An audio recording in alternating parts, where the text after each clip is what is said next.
Well, this movie has only been out for a couple of days, but it is already producing some of the most toxic movie discourse of the year. And now it's my turn to jump in.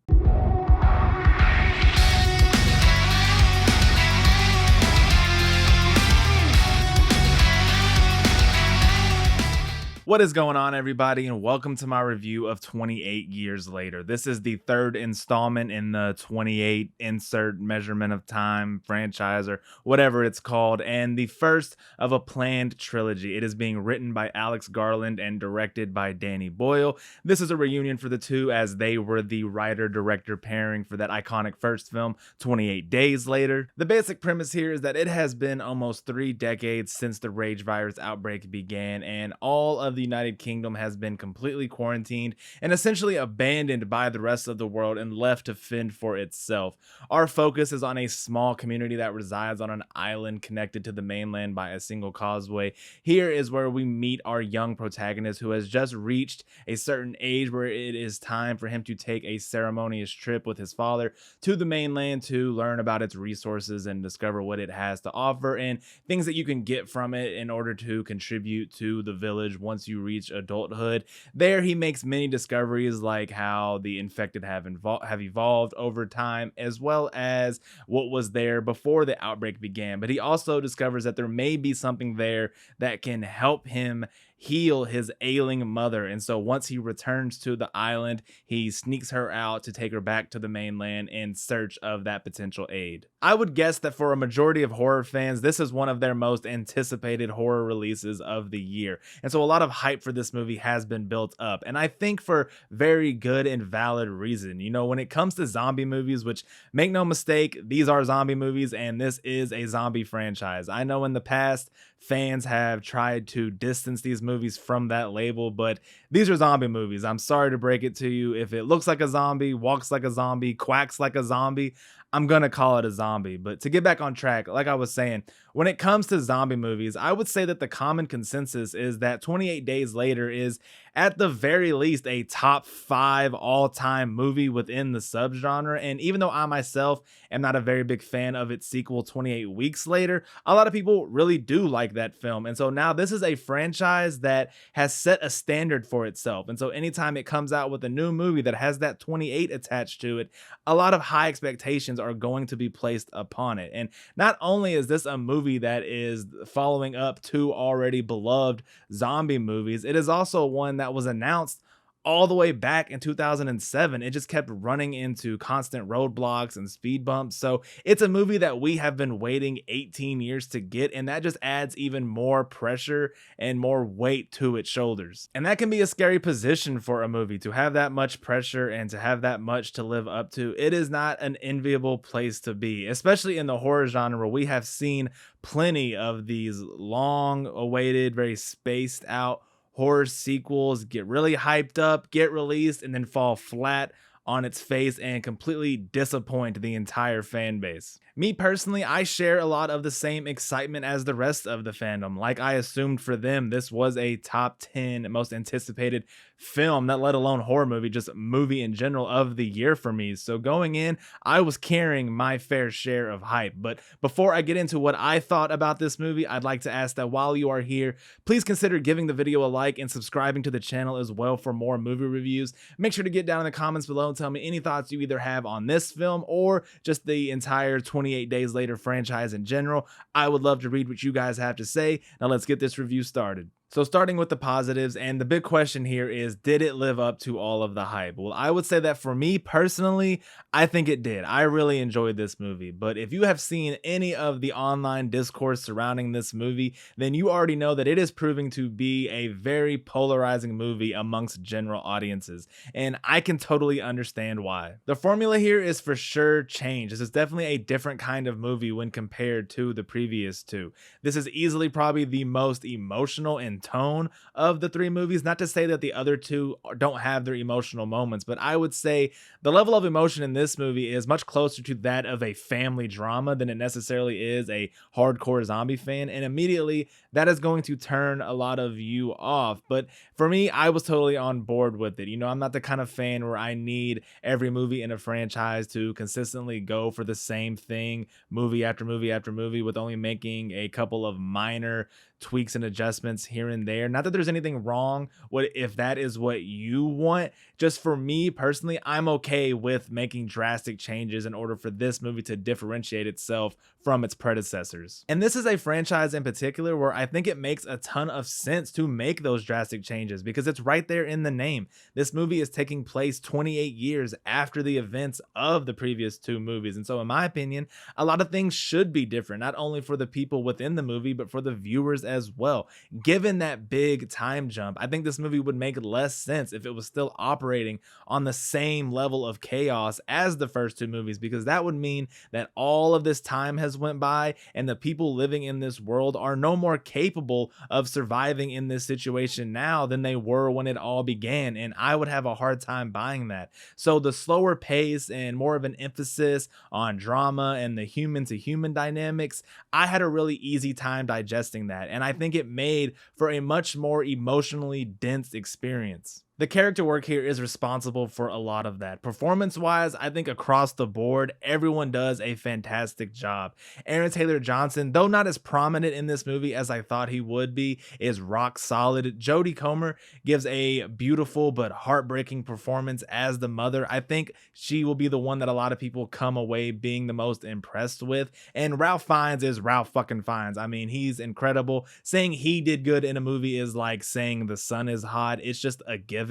But I think the real shining star of this movie is Alfie Williams, who plays the character of Spike, who's essentially our main protagonist. I believe this is only the second movie he's ever been in, and I know for a fact it's his first time being the lead in one, and he really impressed me. In fact, he blew me away with his performance.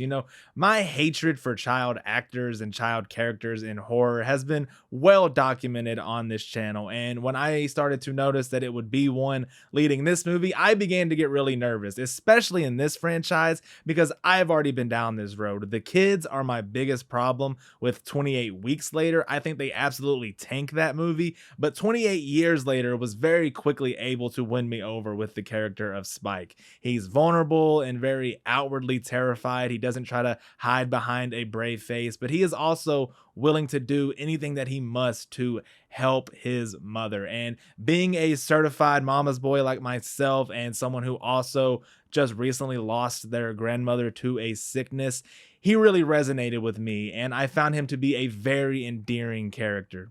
I think words that I just used, like touching, heartfelt, and endearing, are good words to use to describe just the overall story in general here, because it shows that though yes, a lot of things do change in a post-apocalyptic world, but a lot of things also stay the same, like the adversities faced when a family member has fallen ill and how that affects everyone around them. I think that is something that everyone can connect with, and it's something that viewers can relate to in a movie that takes place in a very unrelatable situation. From a directing standpoint, I think Danny Boyle does a fantastic job. This movie is an absolute beauty to watch. It really is an achievement in modern day filmmaking, and even if you have problems with the story, it is at the very least a very pleasing movie on the eyes. Even with how bleak and unforgiving the story material can be, you still get very beautiful coastal landscapes and very thick green forests, and it shows that things can still be beautiful in even the ugliest of situations. A lot of headlines and stories have been written about this movie's use of iPhones to film a lot of its sequences, and some people might just view that as a gimmick or think that it makes some parts of the movie look really cheap. Me, however, I think it just allowed them to recreate that look and feel of the first film, 28 Days Later, and I read somewhere that that's what the intent was. A lot of that movie was filmed using digital camcorders, and Danny Boyle wanted to recapture that using more modern technology, and I think they achieved at doing so in this film with flying colors. Everyone with any interest in this movie has probably already seen the picture of the rig that they set up with the 20 iPhones, and you see this get used a lot in a lot of the kill scenes of this movie. Specifically, when you see like an infected get shot with an arrow, what it will do is it'll stop and shoot from one side to the other, frame by frame, phone by phone, and then resume on the shot of the other side of the rig, if that makes any sense. Sorry if that was an awful explanation, but it looks really cool, is all I'm trying to say. And when you watch a lot of movies, it's always nice to see these new innovative techniques get implemented into filmmaking. And I really enjoyed what they were able to accomplish here with that.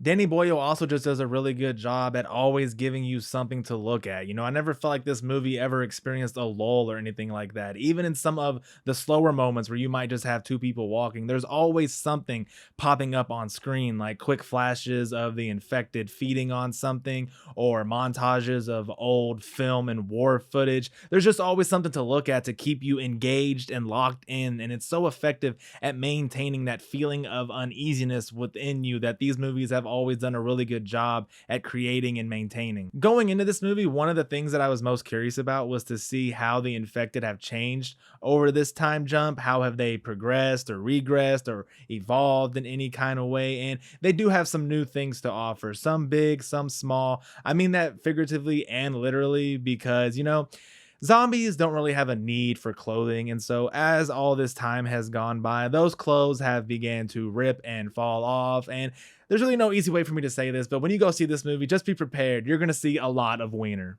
They've pretty much just all become enraged cavemen at this point, but we did get introduced to two new types of infected in this movie. The first are these very bloated, crawling type zombies that are more gross than they are necessarily intimidating or scary. I did not enjoy watching them at all, but that was their intent with the creature design that they gave them. Then you have these things called the alphas, and oh boy. So what's happened with these guys is that the rage virus has now started to display symptoms that you would see like steroids for a normal human. They are now bigger, faster, stronger, and more well endowed, if you will, than the normie type zombies. And when it comes to a singular type of zombie across the entire genre, this is one that I would absolutely hate to cross paths with or drop the soap in front of. That was bad. I'm sorry. I'll stop. Oh, brother, this guy stinks! Lastly, I'd like to acknowledge the music in this movie. It's another thing that is done really well here. It does a great job at adding to the overall experience of the film, like any great score should. It's composed by Young Fathers. I wasn't familiar with them going into this movie, but apparently they are a Scottish hip-hop group, and this is actually their first time composing an entire score for a movie, so that makes it even more impressive. I was a bit bummed that the classic, iconic 28 Days Later theme isn't in this movie, but that does not take away from the great work that does show up here. Moving on to the negatives now, and what I'm about to talk about here are not necessarily issues I had while watching the movie or coming out of the theater and thinking about later.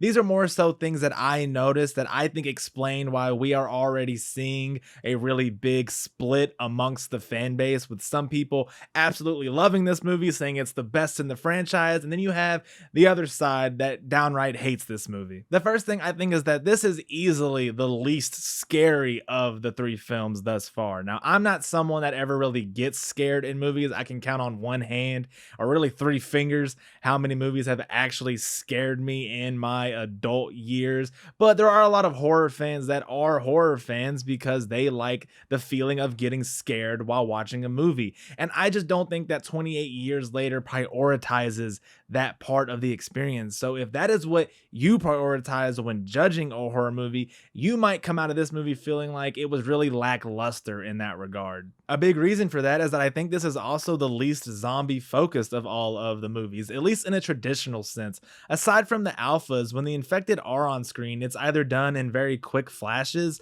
or they are being dealt with by the human characters with relative ease. And like I said, a lot of this movie feels more like a family drama than it does your typical zombie flick, and I think that's just going to immediately lose a chunk of the fan base who don't feel like they are getting what they signed up for.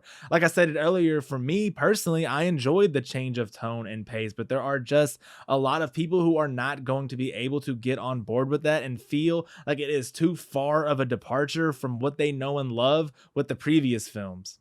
Alex Garland is a writer that likes to explore a lot of big philosophical ideas within his scripts, and he can get pretty far out there sometimes, like he did with Men a couple of years ago, which is another movie that had really toxic discourse. But the Alex Garland of today is not necessarily the Alex Garland that wrote the original film 28 Days Later almost 3 decades ago. You know, the more complex habits and indulgencies that he has picked up over the course of his career are not likely to jive with the more traditional and protective sections of the fan base who are not either fans or as familiar with his other works. Not that I think anything this movie does is too weird or heightened beyond comprehension, but some of the choices it does make and the way it decides to explore some things might just be too hard for a lot of people to swallow. But I can only speak for myself, and fortunately for me,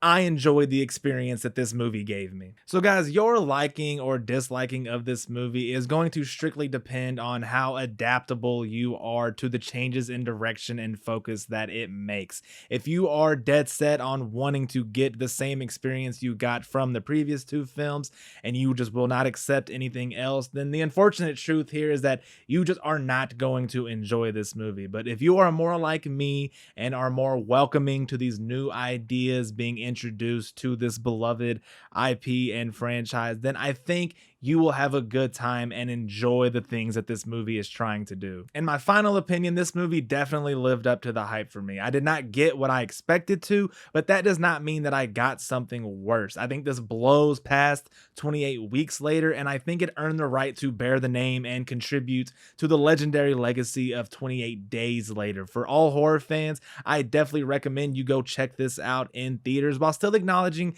that some of you are going to be disappointed with this movie. But I think for the majority of you, you will have a good time and you will not regret paying the price of admission to check this out on the biggest screen you can find. When you do see the movie, make sure to come back here and get in the comments below and tell me what you thought about the movie. Even if you hated it, I would love to see what you guys have to say. Those are all of my thoughts on 28 Years Later. Make sure to give the video a like and subscribe to the channel as well for more movie reviews, and I will see everybody in my next one. Peace.